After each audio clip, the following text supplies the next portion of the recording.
Hello, everybody. Welcome to the first ever MAB podcast. Yep, that's right. This is brought to you by your friendly Armanino Management Advisory Board. I'm your host, Noman Punja, and we're excited that you joined us today. Our goal as part of this podcast is to deliver the what and how of Armanino. As you all know, earlier this year, Matt Armanino and team presented everyone with the why of Armanino. Our goal here is to build on that and help you understand the what and the who. As you all know, we have so much experience in Armanino, which spreads across geographies and industries. With these podcasts, we hope to connect people across the board to help us all learn from one another. Keeping that in mind, we want to welcome each and every one of you to reach out and let us know if there are certain subjects or certain topics that you are interested in. You can always reach us at Management Advisory Board at amllp.com. All right, well, with that stated, let's get started. Today, we want to start off with business development. As we all grow in our careers, business development is one of those important skills that we want to build for ourselves. For many of us accountants, that's a scary topic. We all feel a little nervous about it, a little jittery about it, a little fearful about it. Today, we have our speaker here who's going to help us navigate those jitters so we can go out and do some networking and business development. With that said, let me welcome our first ever guest, Tom Leeper. Tom is out of our LA office and he does an amazing presentation out there regarding business development that we have decided to incorporate in our first ever podcast. Tom, would you like to introduce yourself and tell us what makes you so passionate about business development? Sure, Noman. Thanks so much. First of all, thanks very much for allowing me this opportunity to share what I think is not only a real important aspect of what we do, but a whole lot of fun at the same time. I am an audit partner in downtown LA, and I spend probably about half of my time doing business development, focusing in on traditional privately held business with a focus a little bit also on food and franchising. A lot of fun. I enjoy it.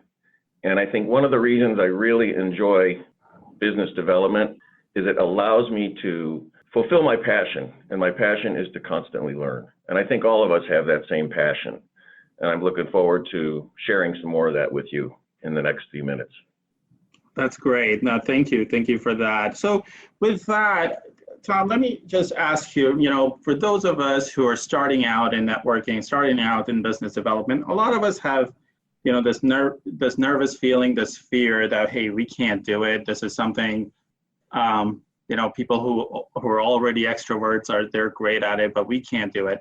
What do you tell those people? How can they kind of get out of that box that they're in?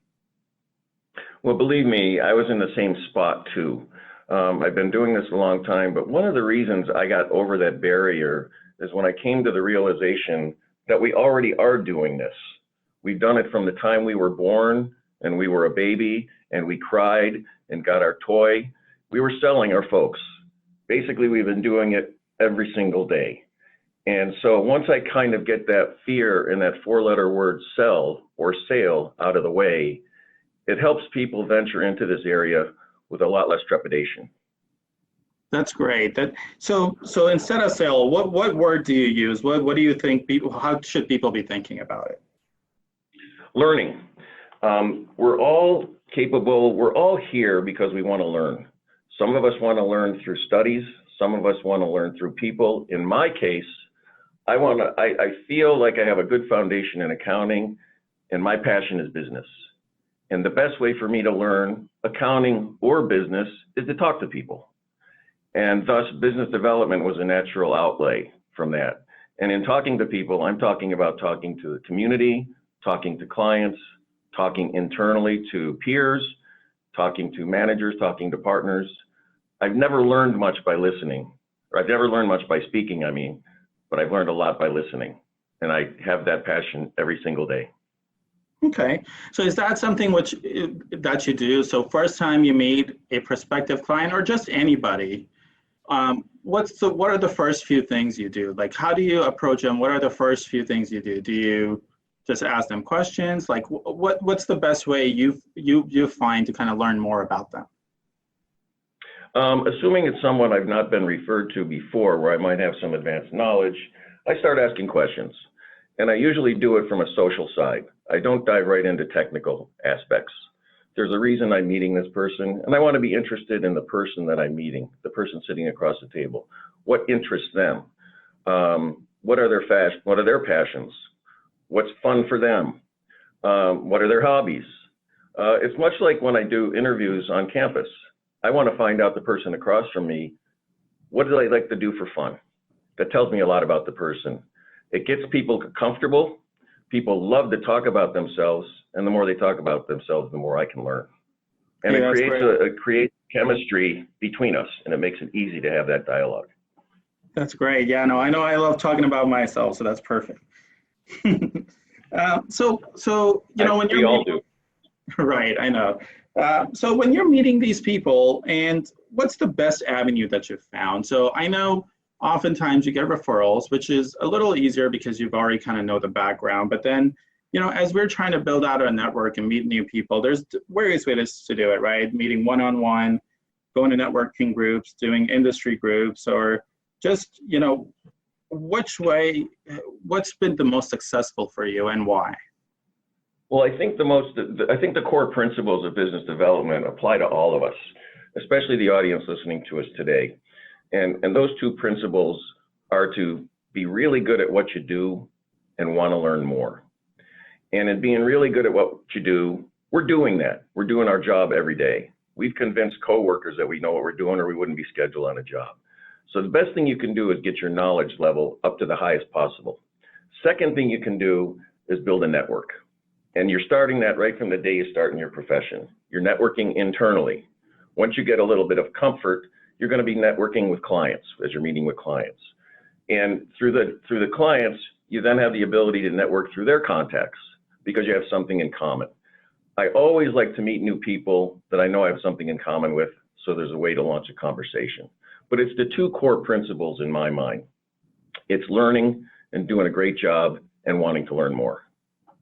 Okay, so is the best way then for you has come through these referrals that you get through current clients meeting the next one? Yes, but it also is it's an expertise that I've developed over the years. In my case, I've had a good fortune of doing this for a long time. And I've built an expertise in an area that I've desired to be in. And let's use, for example, franchising. I've built a franchise expertise that's fairly unique in the industry. It makes me stand out. People call me because I know franchising. So I network in that particular space. Okay. That can be applied any, gain an expertise, identify something that you want to do, something you're passionate about, become the best person you can about it, get known about it, and the networking takes care of itself. Great. That's a great plug, by the way, for our future, personal branding podcast. So that would be great. Thank you for plugging that for us. Sure. So one of the things you just talked about is how you start from day one, networking. Now, one of the things I know in your career you did is you moved from New York to Los Angeles. As part of that, you probably had to kind of some level rebuild your network in Los Angeles. What are some of the things you had to do differently? Because a lot of us today, right, in the millennial generation or even different generations, we move a lot and we've moved from different areas. So how did you start rebuilding that network that you had back in New York? Well, it was really interesting because it started out of desperation in a little bit. When I started my practice, I was with a Big Four firm and started practice in a northeastern city, which is totally different than a Southern California approach. Sure. There, you needed to be a person who's been around for 15 years before you were welcome into the club. So networking was not anything that was ever taught or even encouraged for younger staff. I moved out here as a supervising senior, and I moved to a mid-tier local firm. And I think I have to credit the person that I first met when I got here, which was the person that hired me, the managing partner of our firm. And I remember going in on my very first day saying, "Okay, I'm here. What have you got for me to do?" And he said to me, "I've got nothing for you to do. You better get yourself busy." And I thought, whoa, this is pretty, I'm in a situation here I've never encountered before. Now, I had been in business before through a family business, but it wasn't anything like this. I'm new to Southern California. I don't know anybody here socially. I don't know anybody here professionally. So what I did, and this was an act of desperation for me, is I asked that person for 3 business cards of 3 people that he knew had contacts with that would know the firm. And I took those 3 cards and I went out and met those people. The ages were all over the place, much because I was very happy about this. Every one of them took my meeting. Oh, that's awesome. That's great that you were able to meet all. So I started the networking at that time. And because I didn't have any client responsibilities at the time, and I had plenty of time, and I was given the freedom to do this, I went out and just continued to build upon that. And I gained a confidence in doing it. And that confidence has been built over the years. And that's a network now that I've developed in Southern California that's there for the last several decades. And it's grown with me. And the good part about that is the people on the other side of the table had the same desire as I did in order to want to build their own network. So it worked hand in hand. We're not out there alone. We've got other people who want to do the same thing and are very sensitive to what you're up to. That's really great. So after the first 3 people, did you go out and just try to network generally, or did they introduce you to more people? I asked them. I said, okay, this is who I am. This is what I do. Who do you think would be good for me to know? That's the one thing that I learned from this particular partner. The other thing I learned is he was a very, very aggressive business developer. And his attitude was, well, if I don't ask, I won't get. So I started asking, and I asked these people, who should I know? Where could it help me? And I just continued from there. From then, I was assigned some clients. I got to know the clients. I asked them the same questions. Who should I know? At the end of an audit, being an auditor, I would sit down with the CFO, the CEO, controller, and said, did we do a good job? The answer is yes. I said, well, prove it to me. Introduce me to somebody, and so on. And so I gained my confidence with client relationships, and that added to the networking capability. And then when I met clients and they had some confidence in me and they could see what I do, then I'd ask them if they would introduce me to their other professional team members. Could be their lawyer, could be their banker. And then I built off of that. And then a lot of that was chemistry in terms of how you develop that network. But the one thing I will say is if you're going to commit yourself to doing this, you have to commit the time and try to structure it as best you can. Sure, that perfectly leads me to like my next question. So now you have built out this network, you have introduced yourself to people, you've reached out to these bankers, and so on and so forth. How do you maintain it?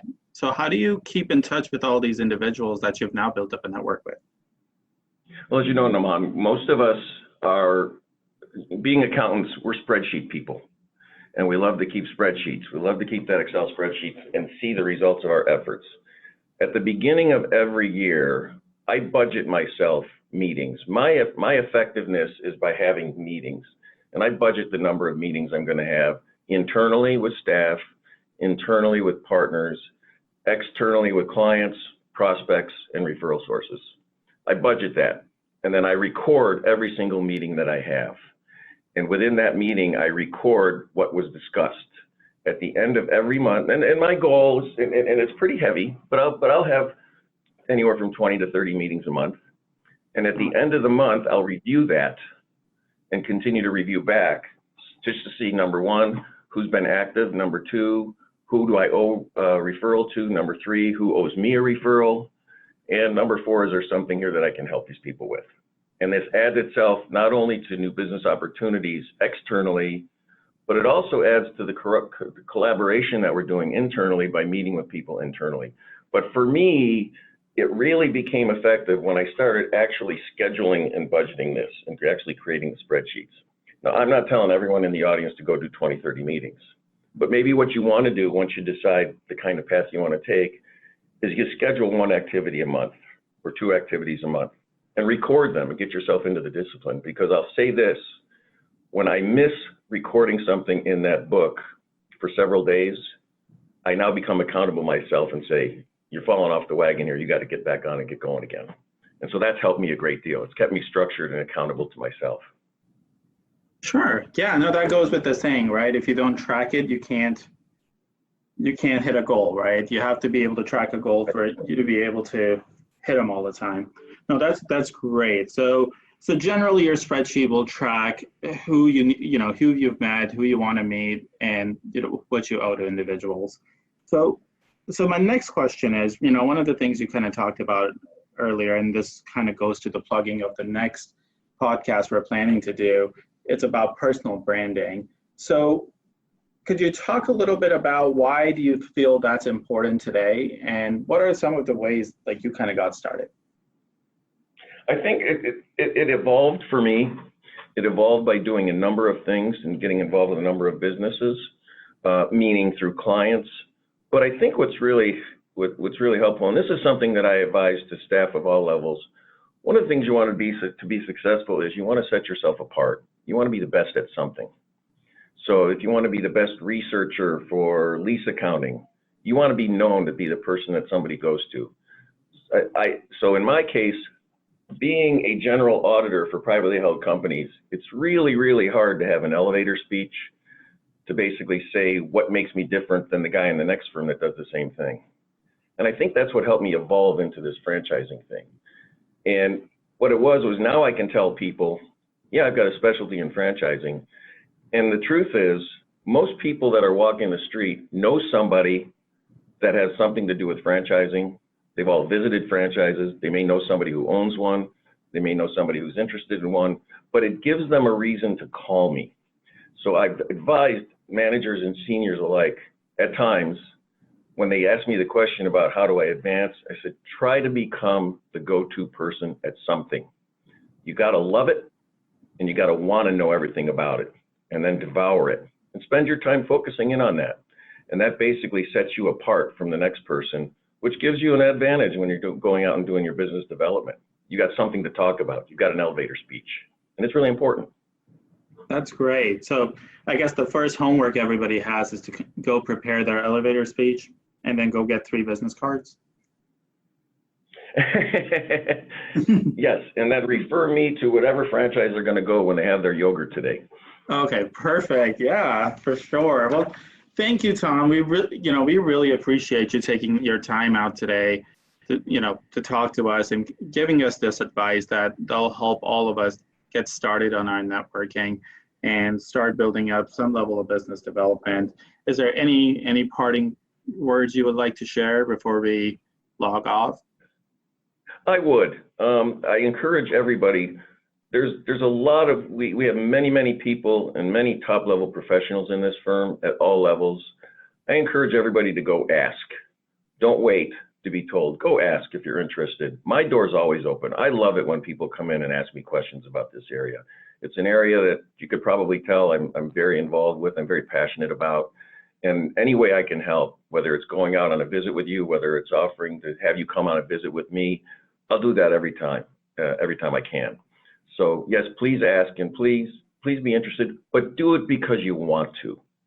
Don't feel as though you have to. You shouldn't have to. You should want to. And pick an area that you want to learn more about. But call me anytime. My phone's always available. Perfect. Thank you. Thanks, Tom. And we really appreciate, once again, your time. And yes, I completely agree. As I've grown in my career, I have talked to many partners, at Armanino and many senior managers, and their doors have always been open, and everybody's always open to sharing their knowledge and their, everything they know and how they can help you. So yeah, I really appreciate you joining us today, and thank you for your time. And thank everybody. And thank you, Nauman. I really appreciate giving me this forum to be able to chat with the staff. Perfect. Thank you. Thank you. All right, guys, if you enjoyed that podcast, don't forget to give us a thumbs up below. Also, help spread the word and let others know in the firm about the MAB podcast. Look out for our next podcast on personal branding coming out next month. And as always, if you have any feedback or concerns, reach out to us at Management Advisory Board at amllp.com. I am your host, Nauman Punja. Thank you for listening.